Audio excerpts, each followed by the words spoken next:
নিশির ডাক গল্প।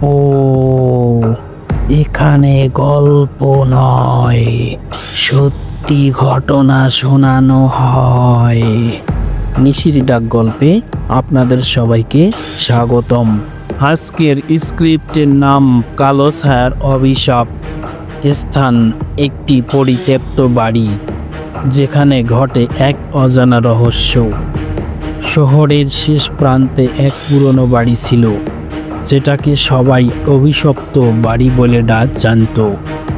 কেউ কখনো সেখানে থাকতে সাহস করত না।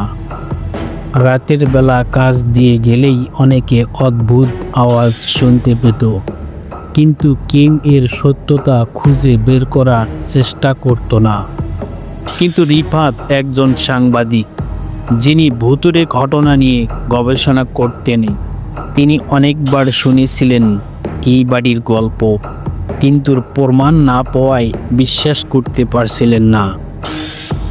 এক রাতে সে সিদ্ধান্ত নেয় নিজে সেখানে গিয়ে সব রেকর্ড করবে। এবার রিফাতের রাতের অভিযান শুরু। রিফাত হাতে ক্যামেরা আর টর্চ লাইট নিয়ে বাড়ির দরজার সামনে দাঁড়ালো।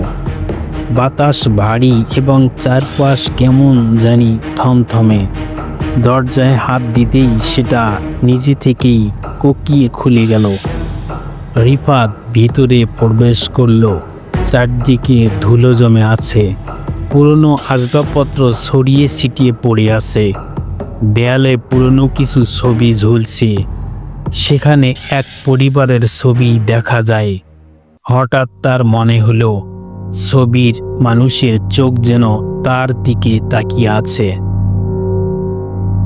রিফাত ক্যামেরায় প্রথম রেকর্ড করেছিল। হঠাৎ এক দরজা নিজে থেকেই খুলে গেল। সে ধীরে ধীরে সেখানে এগিয়ে গেল।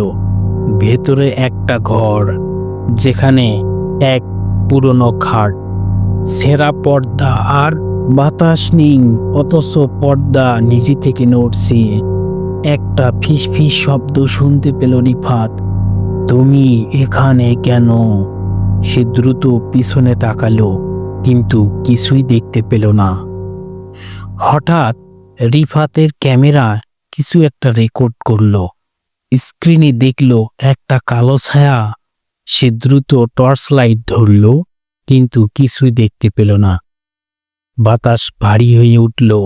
একটা ঠান্ডা অনুভূতি যেন তার গায়ের ভেতর দিয়ে চলে গেল।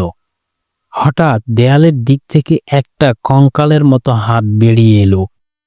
রিফাত দৌড়াইতে চাইল, কিন্তু তার শরীর জমে গেল। পায়ের নিচে যেন কেউ তাকে চেপে ধরেছে। পেছন থেকে একটা ঠান্ডা হাত তার ঘাড় স্পর্শ করলো, আর সেই সাথেই সে অনুভব করলো এক ভয়ঙ্কর কান্নার আওয়াজ। হঠাৎ পুরো ঘর কাঁপতে লাগলো। জানালা দরজা বিকট শব্দে বন্ধ হয়ে গেল।